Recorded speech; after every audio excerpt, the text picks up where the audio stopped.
Well, hello there. Welcome to another episode of A Valid Answer with Marshall, the socialist, liberal, atheist. And I am Scott, and what am I? Capitalist, conservative pastor. And we have a show together, a podcast where we just really go at it. Those of you, this is like episode 38 or 39. It's actually numbered 38, but I found out that there was one that we had that I didn't number, so I actually numbered it 32B. So this is like 39 or 40. We're coasting. Coming up on a year. Yeah, we're coming up on a year. A year will be February, so I'm assuming we'll be over 50 episodes by then. If you do, if the math works out, which it should. But then we're all exactly, you can predict it, right? But yeah, and we just last week started our new show. Tell them about that. Well, we're broadcasting on Currentcast on Monday afternoons at 4 o'clock. So it's a new time slot for us. It allows us to reach a lot of folks who just listen during the week and don't quite catch us on the weekends. So it's a very exciting step up for us. Yes. And that's the deal, is we want to reach as many people as we can with our show and our message.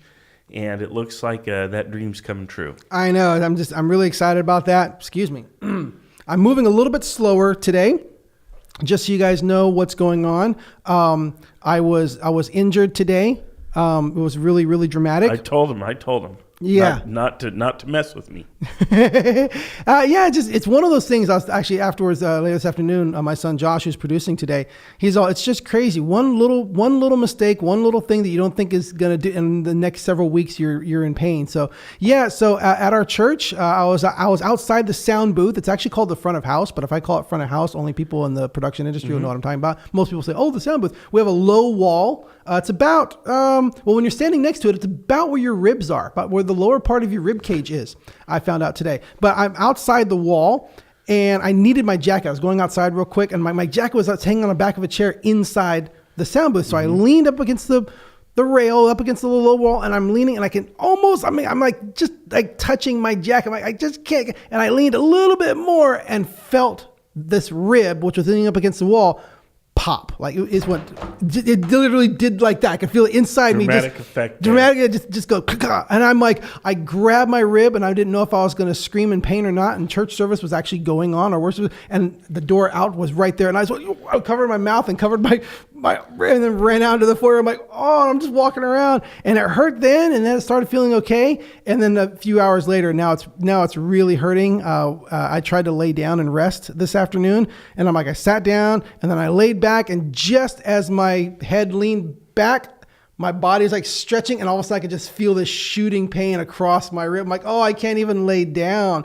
So sitting forward and compressed like this, I'm fine. If I lay down, it's stretch. So yeah, I've got a lot of pain ahead of me for the next few weeks. It looks like recovering from, I don't know, cracked rib, fractured, dislocated, bruised. Who knows what it is? It's just called painful. So, hey, as you guys saw in our pre-show, if you guys catch our pre-show, we do a pre-show. I put it out. You can follow me on Facebook. I just run it off of my phone on my personal Facebook, and we just do a little pre-show that's going to say, hey, here's what's coming up, and try to get some people involved and people come in. So if you have any questions about what we're doing, you can kind of see what's going on ahead of time. But we are talking about UFOs, extraterrestrials, aliens, whatever you want to call it. A pastor and an atheist are going to talk about the extraterrestrial theories. And this is, where's George Norrie? Actually, he passed away, didn't he? What was it? I used to listen to that radio show like on Saturday nights. I can't remember what it's called, but it was like, there was a guy named George Norrie, and it's all about people calling in with like, I saw this UFO and this alien abduction stories and all kinds of just weird nonsense stuff out there, and Area 51 and all that kind of stuff. Now, of course, there really is an Area 51. Yeah. That's not a fake thing. It really is. I don't know if that's literally what the government calls it. It's a map designation. It's called Groom Lake. It's in the desert, so there's no actual lake, but it probably won't. It's a dry lake bed. It's a dry lake bed. And they used it for the SR-71 operated out of there. And it actually has like a 6-mile long circular runway. It goes in a circle. So if you look up Area 51 on Google Earth, where you can actually see where the base is at. You can look it up, and immediately you will be put on a government watch list, I'm sure. And off the end of the runway, there's actually a curve, and it goes in an arc all the way around. To the back of the same runway? No, it doesn't go all the way around, but it goes around to the other side of the playa or the dry lake bed, whatever that you want to call it. It's called a playa, technically. And it's just a narrow strip that's more or less painted on the salt flat. And the purpose of that was so that if the SR-71 had to abort takeoff, it's moving so fast before it gets to takeoff speed, they won't have to go straight and go off into the brush. The pilot could set the wheel at 6 degrees to the right or something like that. And it could just coast to a stop. Could coast to a stop. Because wow. Yeah. So if they had to abort, that was and just hold it at this and just sit there for hour and a half as it's just slowly burning off. Well, no, just take a few minutes. As far as I know, there's only one case where they had to abort and they didn't have to use they've never they used hit the brakes. Gotcha. But it was one of those things that engineers said, if this ever has to happen, this is the backup, and spent Yeah. millions of dollars creating it. And well, I don't think they spent millions of dollars creating it, but Area 51's an actual place. yes, And whether or not there's aliens there, there's no evidence to suggest that, as far as I know. I mean, it's kind of a big deal, and Hollywood really likes to ham it up. And if you go out there's a little town called Rachel just north of the air base. And that town is based on the whole alien thing. It's just this little teeny tiny town. yeah. But they have the whole alien theme going on at the stores and stuff there. It's starting to get to the point where it's difficult to justify. I remember one of the arguments that was a really good argument in 1976 or 77, 78, wherever around there that it was made for Close Encounters of the First Kind. There's a third kind. Third kind. First kind is where you see it. The second kind is where it lands. Third kind is where I'm you a have Spielberg an alien fan. encounter. I'm a Spielberg fan, and I called it the wrong thing. Close Encounters of the Third Kind. But there was a scene in there where all these reporters are talking to the whatever NASA officials and everything like that, and one of the reporters is saying, "We in the history of the news and have never photographed on camera an actual car accident. There's no photographic evidence of it. Are you trying to say that car accidents have never happened?" And there were at the time, it was a pretty legitimate argument that just because there's no footage of it, doesn't mean it doesn't exist. It doesn't exist. Well, but now we live in a world where nearly, how many cars have cameras on them and traffic cameras? And we see, you ever go on Facebook and watch those videos of car accidents? Yeah. There are literally thousands and thousands of videos of car accidents now, because there's so many cameras, there's so much opportunity for things to be recorded. And even in this day and age, when anything and everything can be captured on camera, we don't have any real legitimate, there it is, full solid proof that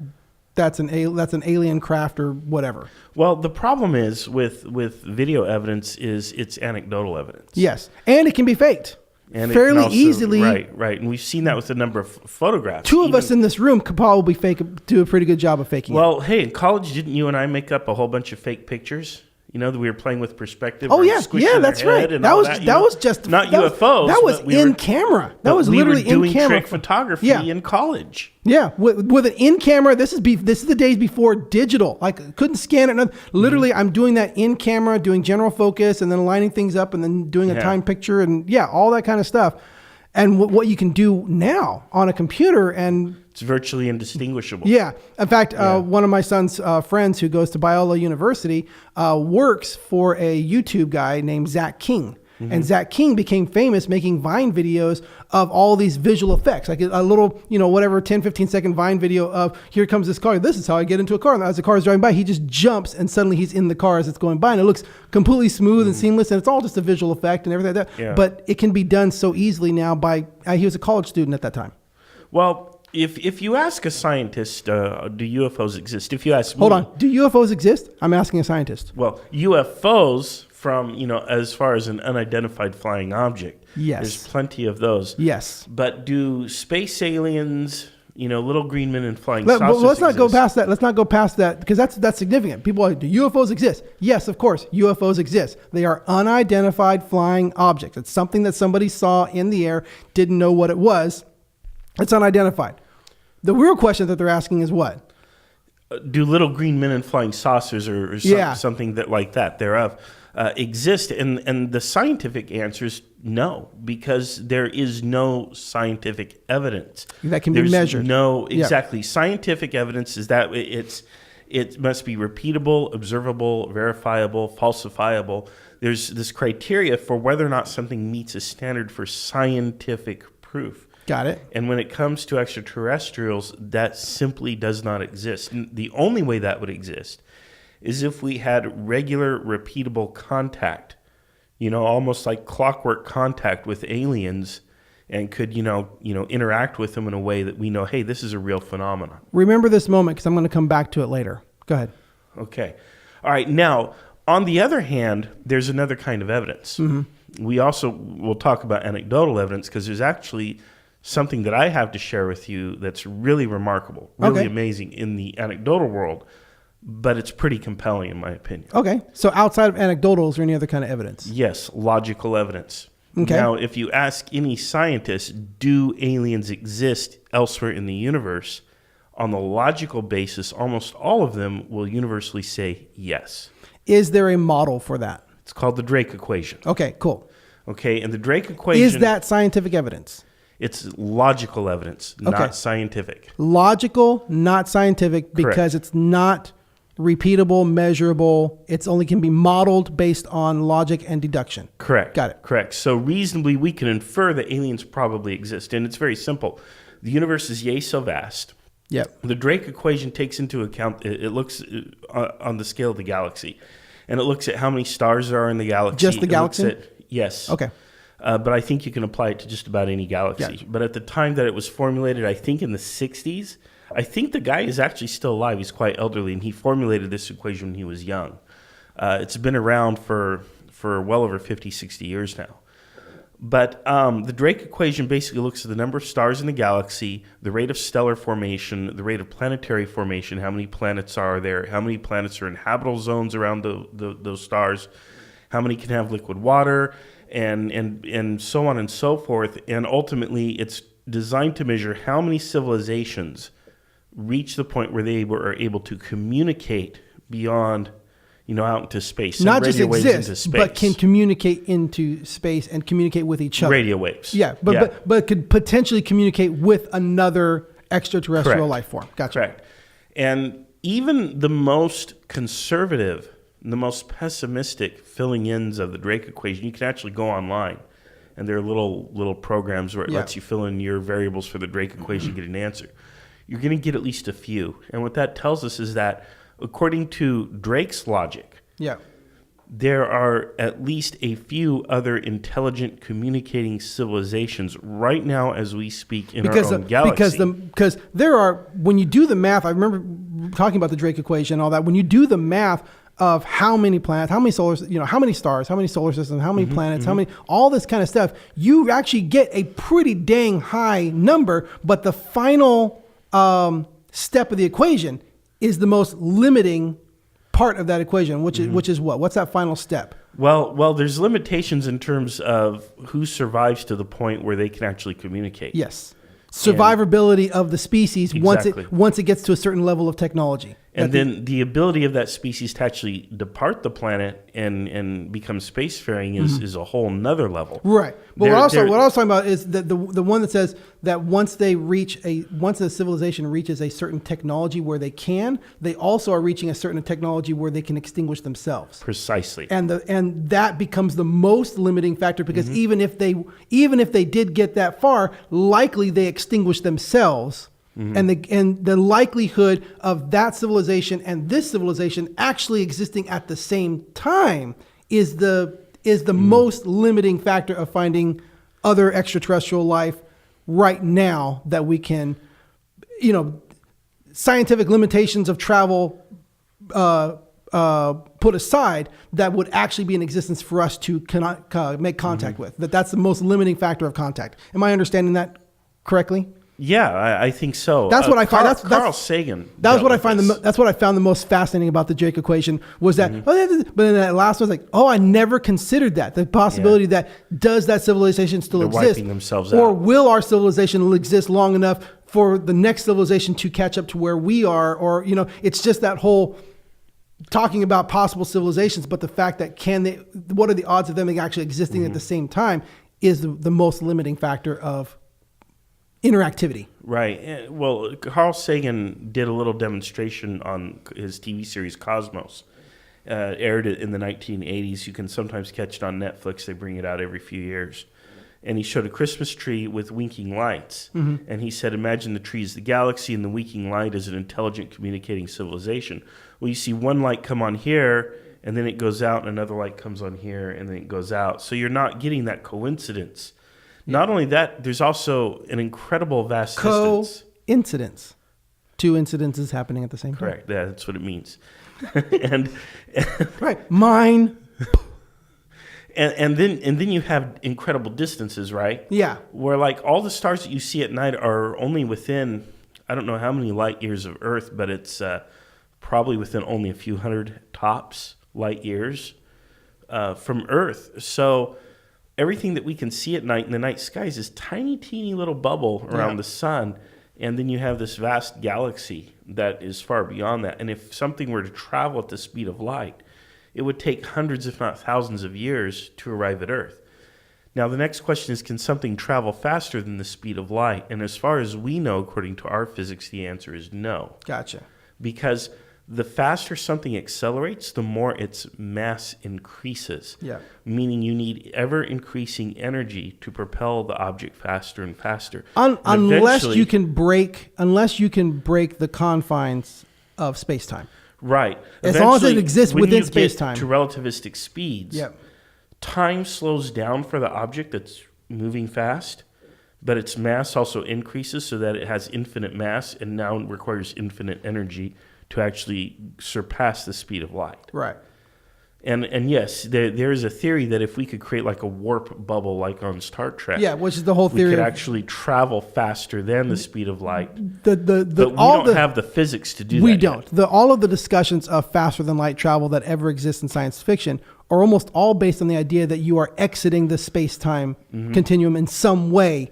The very fabric of space and time. The very fabric of space and time. You're able to warp it. You're warping it and distorting it so that those rules no longer apply. But unless there's an actual way of doing that, which is really easy in TV and movies, you just say quantum, quantum, quantum, and then you're fine. Right.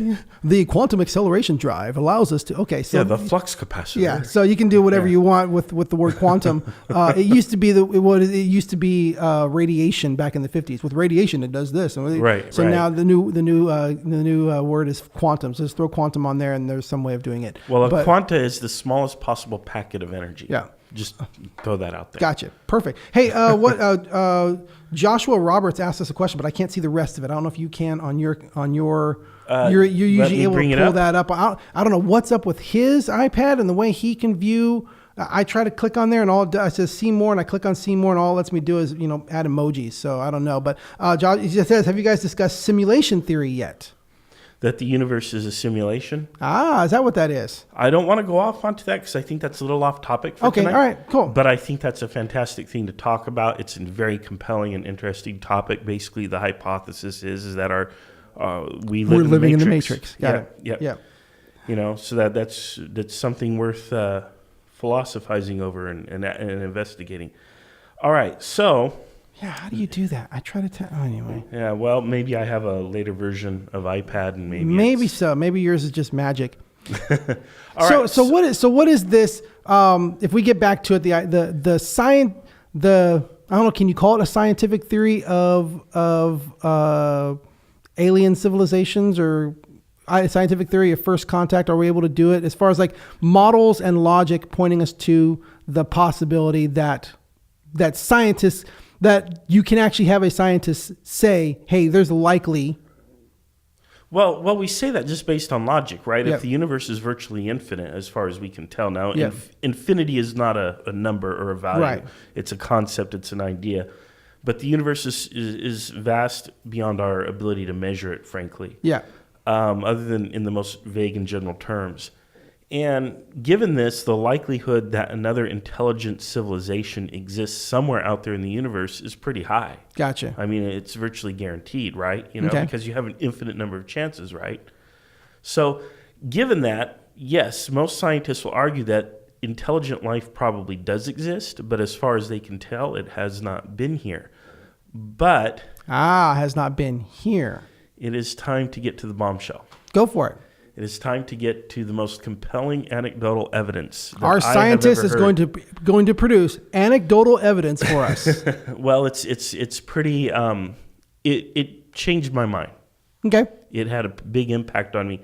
1 year ago, when the world was busy freaking out over whatever Donald Trump probably tweeted back in November and December of 2017, the federal government basically admitted that aliens exist.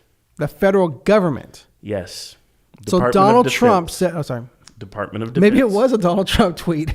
Right? Well, to me, that's been compelling evidence that aliens don't exist, because if aliens did exist and were here, he probably would have blabbed about it already. But They're just, you haven't seen Independence Day? They keep the president blind to these things for plausible deniability. Anyway. Right. Okay. So all of my anecdotal evidence comes from movies, by the way. Last year, the New York Times, and I think also the Washington Post, but the New York Times broke the story. Okay. The Department of Defense had a program, and they believe the program still exists in some form, called the Advanced Aerospace Threat Identification Program. The purpose of the program is this. Military personnel observe a UFO. They file reports. This department in the on the 5th floor C ring of the Pentagon, headed by a guy named Lou Elizondo or whatever. I can't pronounce the last name. Want to get into conspiracy theories? Did it used to exist in the place where the plane hit, so it erased all the cases? No, but he and his department would review these reports. The Pentagon wants to know what's going on out there. The Pentagon, because if it wants to be a defense, if it's in charge of defense, it should take the possibility. Seriously, yeah. Because it could be a Russian or a Chinese or a North Korean design or something like that. So they're not out there specifically looking for ET and UFOs. But they got to find out what it is. They have to find out what the heck is in the air. Because there's a possibility that it could be a threat from another country. Because it's a fairly credible report from one of their own trained military people who are saying, hey, I saw this, could not identify it. It was doing this. My instrument said this. Don't know what it is. Right. It's a potential credible threat. So what happened in, I guess in 2014 or so, the program was closed. And Louis Elizondo, I'm going to have a hard time with his name. Sorry about that. But basically, he left the program. And he was given permission to declassify several videos. And the Department of Defense also declassified some reports. There's a particular video and a particular case. There's actually 3 videos now that have been declassified so far. Apparently, there are several others that are waiting to be declassified. We don't know if they ever will actually come out or not. But there's a report in 2004, the aircraft carrier USS Nimitz encountered a strange object off the coast of San Diego. Okay. Now, this object, which they referred to as a Tic Tac UFO because it was shaped like a Tic Tac, was down near the surface of the water. It had come from about 80,000 feet down to the surface, and this had been happening repeatedly over a week while the Nimitz was out there working up, preparing for deployment. Now, they were tracking these things on radar, but there was nothing they could do because the Nimitz did not have its aircraft yet. It didn't have its air wing on board. The air wing stays on shore while the fleet gets ready for deployment. And then when the fleet is ready to deploy, the aircraft are flown to the carrier, and then they sail off to wherever they're going. Well, when the air fleet finally did arrive, they dispatched a couple of aircraft to go have a look. And they observed the Tic Tac object. They dispatched a couple more aircraft. I think there was 4 aircraft in total. Wow. All of the pilots, as well as the co-pilots in the back seat of those aircraft, all filed identical reports. This is 2004, so those all would have been... Were they fighter jets? They were F-18s. I would say they all would have been Super Hornets. Version, yes, 2 version two-seat versions of the F-18. They all filed reports, as well as the radar operators on various ships that were tracking them. In all, there were 14 witnesses on record, including the pilots, the radar operators, and the officers in charge. The story was broke in late 2017. Now, here's the interesting thing. Okay. This is only one of multiple reports. Of a similar type object. Exactly. Gotcha. These appearances have happened both before and since 2004, and in various parts of the world. Why are they declassifying this? That's a great question, and I don't know why. I don't know why they've decided to let this out, but nothing else. But here's a person working in the Department of Defense, head of the program, leaves the program, and they let him take with him the actual smoking gun evidence, hey, aliens exist. And they let him go on record. And the New York Times, a mainstream news source, actually breaks the story and publishes it. And then it's followed up by the Washington Post, and then the mainstream news media gets a hold of it. And then it goes nowhere. It's crickets. So there have been follow-up reports in the media over the past year.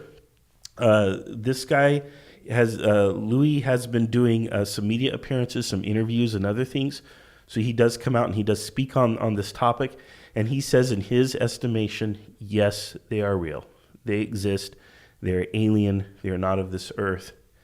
And it's probably still going on. But even with all of the resources that the military has and all the technology that the military has to record these things, to track these things, to do that, there's still nothing that the military has in any of those incidences that is solid. Yeah, I mean, they've got evidence here, and I've got this on my iPad. And if you pull up the New York Times story, you can link that in our comments I'll later? put the link into our comments. And you can actually see the video, and it's subtitled, and it's an infrared camera viewing the object that they happen to lock up. Yeah. And so I'm going to go ahead and put this link below the story after the show. So after the show is over, you'll be able to actually view this yourself. So that's I see that right there. Okay, so that's the plane has them target locked basically. Correct. And it's moving incredibly fast, and it's, according to what they're observing, and it's doing maneuvers that just don't make sense for any kind of an airplane. So according to Louis Alonzito or whatever, he actually explained in a follow-up interview, I think it was published about a month or so ago, he said that he thinks that they've worked out sort of the physics of what's going on. Yeah. We certainly don't have any kind of technology. We're not near any kind of technology.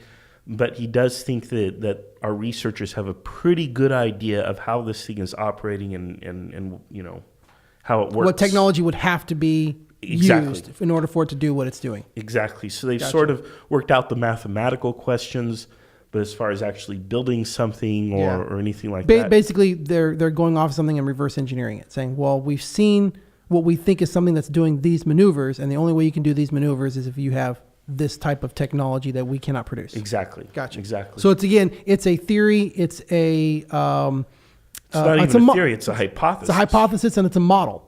They can model it, right? They can be like, well, if it's doing this, then this is what it would need to do that.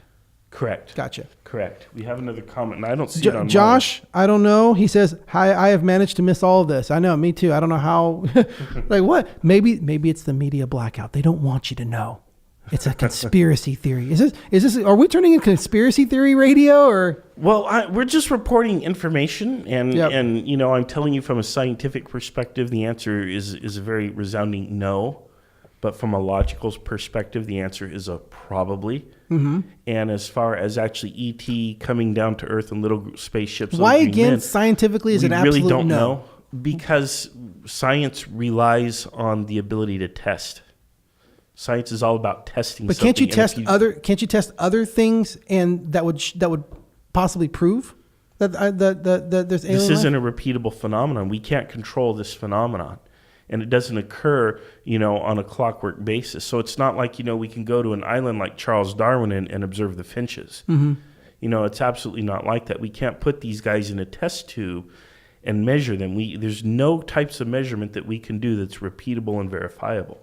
It's all anecdotal evidence. Even the video. And the problem is that the stuff that we can do, like SETI, isn't finding anything. that is repeatable, scientific, going out there looking for radio waves, searching it, and that's not producing anything that's verifiable. Correct. We haven't picked up anything on our radio telescopes. Even the WOW signal, I think they found an explanation for that quite recently, but I'll have to Google it. But I think they found a more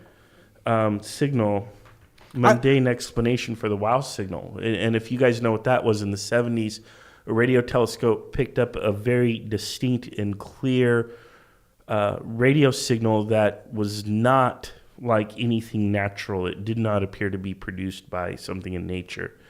And so the signal has gone down in history as perhaps one of the best evidences that there are extraterrestrials out there communicating by radio waves. But then it never happened again.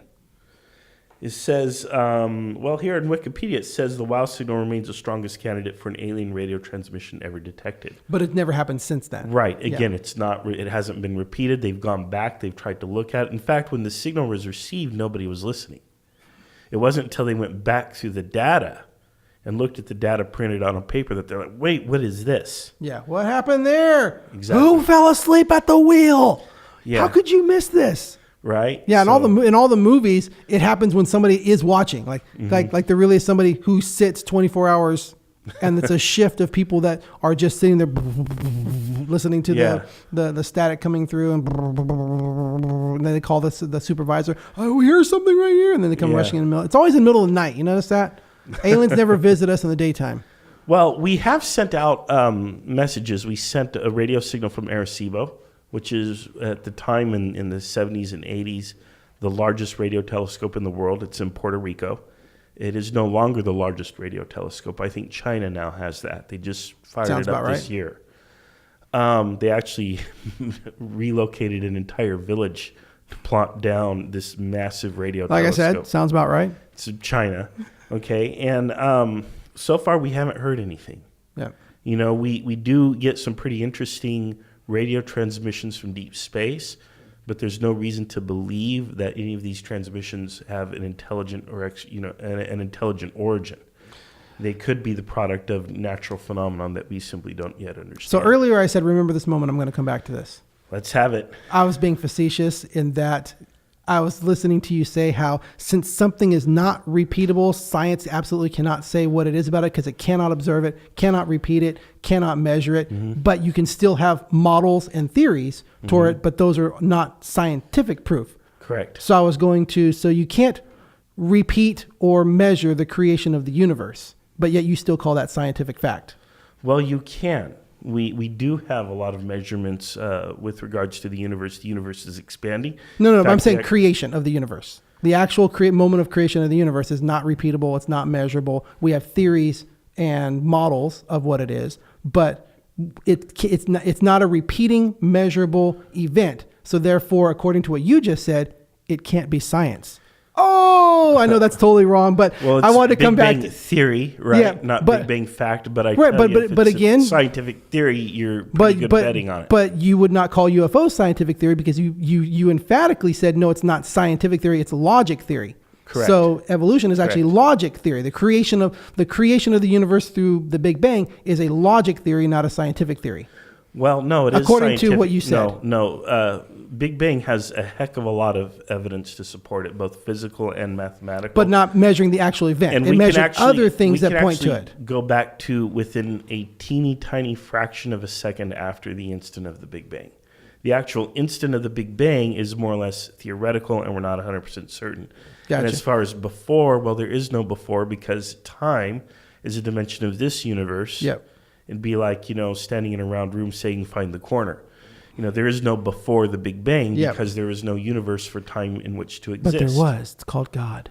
Well, okay, if you want to add that layer. Because that's the next layer of our discussion is, what does the Bible say about aliens? Well, does the existence, if the book of proof, Elijah, if the absolute scientific, proof suddenly comes, whether there's an alien ship hovering above Los Angeles and New York or whatever it kind of does. If that were there, would that nullify religion? What do you think? I think the answer is no, because religion it might take the place of religion for some people, but religion is something that springs from within us. I think our desire to believe in the other. Aliens do fill the role of religion for some people already. But established canon in religion, is there anything that points to it cannot exist or it does not exist? And for me, and Christianity and the Bible, this is something that I've looked into, not extremely deeply, but have looked across it for many, many years now as it comes up. And I don't see anywhere in the Bible that it excludes life on outside of Earth. The Catholic extraterrestrial Church, life outside of Earth. I don't see anything in the Bible that says that cannot exist or does not exist. There's nothing emphatic in Christianity in the Bible that says that it cannot happen. People will be like, well, then, Jesus died for us and he only died for... There's all kinds of things we can get into. I've even talked about the idea. I mean, if God is a creator, then, who says that this is the only playground? And who says that there wasn't another place everything in the Bible is true for what happened here on Earth, but that doesn't exclude that God could have created again if God really is infinite and God really is omnipotent. What's omnipotent? It's either way. But if God really is that way, then he could have created another playground somewhere. And who's to say that he created that one and Adam and Eve chose right? Right, and didn't need a savior. Church says the same just as much. Yeah, they say that there's nothing in the Bible that says there can't be aliens or people from other worlds. There's also, if you watch Ancient Aliens or whatever, right? I think the prophet Elijah. There's some stuff. Or practically every show on the History Channel, anyway. Yeah, right. So there's some references in the Bible that they say this could be aliens. Well, again, they're pointing to experiences that people attribute to angels, and they're saying, well, then those could have been aliens. And the Bible was in a lot of those cases is saying angels, is saying the Son of God or the Son of Man or the angels or whatever it is that particular story is talking about, whether or not was Abraham visited by the Lord Jesus, or was Abraham visited by an angel that Abraham called the Lord. There's discussions around that. But the Bible certainly talks about extraterrestrial life. Referring to God, angels, the spiritual realm, demons, all that kind of stuff as things that are not in our reality. Now, what would be the difference? Could we be getting things mixed up between extraterrestrial life and supernatural? Not just supernatural, but not metaphysical. There's a multidimensional, like something that, maybe we're thinking extraterrestrial, literally within our space-time in another galaxy, and could some of these things be things that are actually multidimensional? And what's the difference? Is there a difference in what we're talking about? Is it still just considered UFO and alien, or is alien specifically talking about something that's within our dimension? If it's material, if it's a natural product of this universe, then it's natural. And even, we just might not understand it. We might perceive it as supernatural, but it's natural and we don't understand it. That is possible, but honestly, I don't know. I would be speculating. For me, I think the $10,000 question is, do we really want to meet them? And the last thing I want to point out is we're actually going to have an answer within the next decade. What do you mean? So the first question, before we get to that one, the first question I want to get to is, do we really want to meet them? And a lot of people, I think, are very quick to say, yes, we want to meet them. And we've gone so far as to send radio waves out into space. In fact, all of our TV and radio shows are being broadcast out into space. Now, those signals become fainter and weaker the farther out they go. But if you're out there somewhere, there could be a civilization that is building their entire civilization based on the TV show of Star Trek. I can only wish. I hope watch Galaxy Quest. It's one of the best. Beat me up. Go watch Galaxy Quest. It's one of the best movies ever. Okay. Have you ever seen it? No. You have not. You've not seen Galaxy Quest? No. You would love it. It is. No, seriously. This week you have to rent it and watch it, and you tell me what you think, because it is just. I'll see what I can do. It is hilarious. It's Tim Allen playing a Captain Kirk type character, and Sam Rockwell's in it, and a bunch of people who played Monk. Tony Shalhoub. Okay. Yeah. Now, anyway, it is. If anybody out there who's watched it and seen it, you know what I'm talking about. It is a it references that basically an alien civilization built their entire society thinking that these were historical documents being beamed from Earth, and they based their off of Star Trek. But it's like, whatever, the Galaxy Quest was the Star Trek of that movie. Galaxy Quest. That's right, Josh Gunderson. There you go. All right. So do we really want to meet them? Now, Stephen Hawking, before he passed away, said no. We should actually try to be quiet and try to conceal our existence from the aliens. Now, the reason for this is very simple. Because everybody's thinking, we're going to meet the Vulcans. They're going to be nice. No, you're going to meet the Klingons. Yeah, or worse. Yeah. Okay. And that's the thing is, he pointed to Native American contact with Europeans who were only a little bit technologically superior to the Native Americans, to the indigenous people of the Americas. Yet that small bit of advantage, if you will, their guns, their germs, and their steels, to quote Jared Diamond's title, was more than sufficient to wipe out the entire indigenous population, basically, and replace it with their own native population, their own European population. And aliens could do the same to us. But don't progressives believe that the more we progress as a civilization, we're going to be less and less uncivilized? Correct. So wouldn't a progressive naturally assume that as a society becomes more technologically advanced, it's going to be more socially less self-destructive and less self-destructive? So wouldn't you believe as a progressive that any alien species that they would be highly evolved, that they would somehow be enlightened and realize it's better to get along than to fight and argue? Wouldn't you believe that as a progressive? The problem is, reality, from what we know of reality, is it doesn't work that way. Because when humans who are supposed to be more enlightened and progressed came into contact with less enlightened and progressed humans, they actually wiped them out.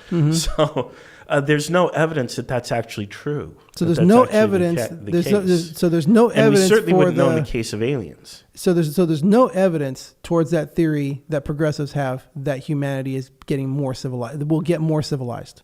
Well, as technology increases, as we become culturally homogenous, that's possible though.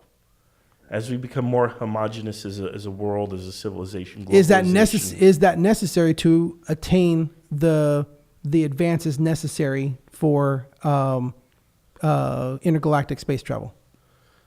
It may be, but I honestly don't know. But at some point, I kind of have this economic hypothesis that no one is ever going to get away from their planet, ever. Because by the time, as a species, you realize, hey, we've got to get off this planet to survive, you've already exhausted all of your resources and you have nothing left. But that's just me in economics. You know, you put bacteria in a petri dish, that bacteria will expand, and by the time the bacteria, it probably thinks to itself, well, it doesn't think, it doesn't have a nervous system. Hey, we got to get out of this petri dish. It's already used up all of its, consumables. You're addressing what Joshua Roberts just put on there. Think about why we'd want to find another livable planet. Probably because we burned this one out. Right. And for me, the profound thing is we have to learn how to make do with what we have before we go to another planet, because we'll just ruin that one too. So unless we can figure out how to live in harmony with this planet, with this ecosystem, and with one another. But you don't going to another planet is just. But you don't truly believe spreading our problem around the universe. You don't truly believe that's possible with humanity. What?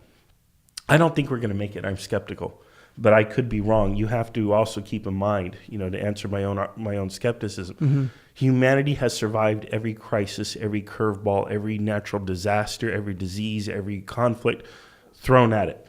Humanity is very adaptable and very survivable. So there's reason to be optimistic, but personally, I feel a little pessimistic. So, but history has shown us that pretty much, even if the worst case scenarios happen, there's likely going to be some survivability somewhere. Someone's that will eventually repopulate. Right, but then you're starting all over level? Again. Isn't that a theory? I think it's really funny that I recently read this theory that the Flintstones and the Jetsons are the same universe, except it's the other way around. That the Flintstones are actually a post-apocalyptic world built. That's why they have knowledge of television, and they're trying to rebuild the society in what the society used to be. Not that the Flintstones were actually prehistoric; that the Flintstones are actually post-apocalyptic. And I'm like, oh, that's really good. Well, I want to get to my last thing. Go for it. My last little goodie This episode here. has mostly been yours anyway. Well, I think it's interesting. It's great. and I love it. Yeah. It's something that I've been very much into all my life, very deeply interested in. But I think in 10 years we may Like I have said on the an promo, answer. you want to phone home. We may have an answer within the next decade, and in fact, maybe even less than that, whether or not life exists on other planets. And it's very simple. It's called the James Webb Space Telescope. We're going to be launching it in about 1 or 2 years. It keeps getting postponed, but they're very close. They have it built and tested and ready to go. It's a matter of getting it on a vehicle and actually getting it up into space, basically, at this Like point. hooking it up to an SUV and driving it up there? Right? Yeah. It's going to be launched into space. I think it actually goes out beyond the moon. How big is it? Like, what do they need to get it up? Like a Saturn V? Well, probably one of the heaviest launch vehicles we've ever developed. Yeah, but it's going to have the thrust probably of a Saturn V. Equivalent. I don't literally Yeah, mean it's they're bringing back pretty the big. Saturn V, but It's yeah. a massive telescope. Isn't that funny? It's been 60 years? Yeah, yeah, And we've never built anything that big since then. yeah. Well, we built the space shuttle, but Yeah. Anyway, the James Webb Space Telescope. Let's go back to the moon. Let's go to Mars. Come on, people. We're headed back, and within the next year or two, we're going to be putting some stuff around the moon. Yeah. So I read a meme that Mars is the only known planet that's inhabited entirely by robots. robots. Yep. Yep. Yep. It's true.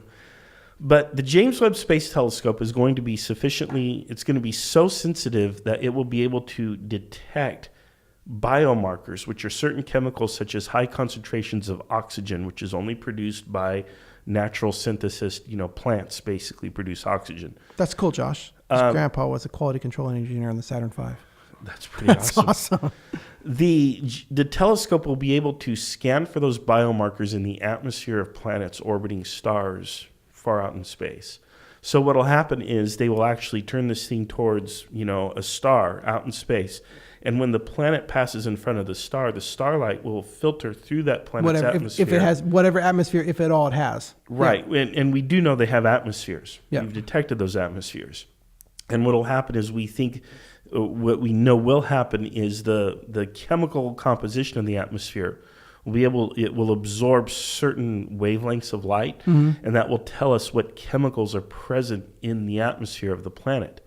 So if we find biomarkers such as high concentrations of oxygen, then that tells us there is something living, synthesizing, creating oxygen on that planet. I'm curious how they're finding this, because don't you literally how thin of a piece of paper do you have to be lined up with that star that star is relatively this big, and we are lined up exactly on that plane of that planet that travels across. If anywhere in that 360 degrees. Well, I guess it'd be 180 because you could be on either one of them, so it's cut in half. But anywhere in that 180 degrees, if we're off axis where it never passes in front, we would never even see it. How many of these can they actually? How many stars and planetoid orbits are we actually in line with for them to actually even see that? That's actually not needed to the degree that you suspect. The reason is because planets tug at the star. They tug it one way or the other because actually even the Earth and the Sun, Jupiter and the Sun, Jupiter doesn't actually orbit the center of the Sun. They orbit a common center of gravity. Yeah. And that's simple Newtonian physics, actually. It's a hula hoop. Your hips have to be, even though you're the center of that orbit, your hips have to be slightly moving to keep that orbit going. Precisely. So what's happening is as these planets orbit these stars, they pull the star in a certain way. They make the star wobble slightly. And that can be detected in the redshift, which is the wavelength of light. That wavelength of light is slowly being stretched and compressed by that wobble in the star. Yep. And that allows us to actually determine how many planets, the mass of those planets, and how long it takes those planets to go around the star. And where they are, which way they're pulling the star. So you can see where on the axis. Yeah. But so you're saying that they don't literally have to be on the same axis. We don't have to be seeing it on the exact axis. They do have to pass in front of the star for us to do analysis of the atmosphere. That's what I'm saying. It's like And how there's many a lot of stars out there that we can see with the James Webb Space Telescope. I mean, James Webb Space Telescope. I'm like, how many are will be we actually? capable- How many are we possibly? Can we possibly be actually in alignment with, so that it actually physically passes between us and that star? Well, enough that they've discovered literally hundreds of extrasolar planets, planets around other stars. Mm-hmm. In fact, they now believe that planet formation is actually quite normal and common. Well, wouldn't they be using the wobble to determine that? They'd be using the wobble to pick candidates, and then they view it, and if the planet moves in front of the star, then hey, that star has a planet that we can observe. Gotcha. So I imagine there's a lot of stars out there that are wobbling, and we can't detect the atmosphere of the planets around it. Gotcha. But there's enough that we can see where that is in fact happening that, we can run our tests. So in 10 years, we'll know if planet X out there actually has an atmosphere that has biomarkers. Correct. And it'll probably be less than 10 years. I think they'll have the space telescope up within 2 years. But again, using that Drake then, equation, the probability that one of them that happens to line up on the axis with us that actually does cross the sun, it being one of them that actually has life on it, if it's determined if all the ones that what are the odds of any of the ones that they're scanning actually being the one that has life on it? Well, even if it just has algae on it, that has profound implications for the Drake equation. Mm-hmm. Because if this one that we can observe maybe 10, 20, 30, or 100 light years away has just algae on it as far as we know, what does that say about the other 400 billion stars and their attendant planets in our own galaxy? What happens to the odds? Will they rocket up? Gotcha. So if they found biomarkers of algae, would they make the claim extraterrestrial life? Well, they'd actually find oxygen. They wouldn't actually know it was algae, but If they find oxygen, is that enough to claim there is extraterrestrial life? In the right concentration, absolutely, yeah. Because oxygen doesn't exist anywhere else. It doesn't seem to occur naturally unless it's synthesized. I mean, oxygen is an element. It does exist in the universe. Water is very abundant, even in interstellar space. Hydrogen is the most common and abundant element, by the way. But in order to actually get high concentrations of oxygen, apparently, you need a lot of life to actually produce it, to separate it from the water and to expel the oxygen molecule without the hydrogen molecule attached to it. And that creates the biomarkers. So the process of creating oxygen is a bio process. Well, we would know what's going on because the concentration would be much higher than what we would normally observe. But would that ultimately end up being, yes, that's the smoking gun, there is intelligent life in the universe? From a logical perspective, not a scientific one. Okay. Because again, we're still working in the realm of logic when we're doing that, so it would in the same cause realm the as sum the of the Big Drake Bang Theory. equation to skyrocket. But the I love when you roll your eyes because anyway. But from a scientific perspective, before we can say there's intelligent aliens out there, we're going to have to observe them directly on a routine basis. Gotcha. All right. Well, that has been Extraterrestrials and Aliens with Scott and Marshall, a socialist liberal atheist and a conservative capitalist conservative pastor. Yeah. Because we're comparing capitalism, socialism, conservative, liberal, and pastor and atheist. So that's what our name titles are doing. But we agree on aliens, I guess. Well, I mean, I'm just one of those hey, it's an interesting thought, and it doesn't directly contradict the Bible. So cool. All right, whatever. It's sounds like fun. Makes for a lot of great movies. Fun movies. Yeah. I agree. I guess the last little word would be, well, Scott, if it says that God created human, let's create man in our image, isn't that defining that humanity, that there is any other, they would have to look like us if God made in our image? Hey, you might have me there. So, well, that's assuming God has a body like we. Exactly. Ours, and I don't think God does. He believes in God. He just said he believes in God. I don't think the Bible says as much. We're making progress.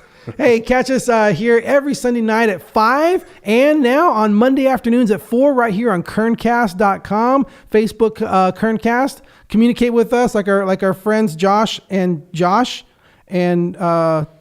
the same guy, two different accounts, right? I don't know. No, they're actually two different people. Yeah, no, thank you for joining us in our conversation. Continue the conversation online. Don't forget to provide that link on the comments to that website that you said. But man, we love being here. We love communicating with all you guys and gals and everything that's going on. And gosh, it's It's a great time. I really get pumped up having this show, and appreciate you guys who are listening, who are participating. Catch us on iTunes podcasts. We got almost 40 of them going on now, and just now we're going to start doubling up because we're on twice a week. So catch you next week, 5 o'clock. Catch you tomorrow, 4 o'clock. We'll see you next time. Thank you.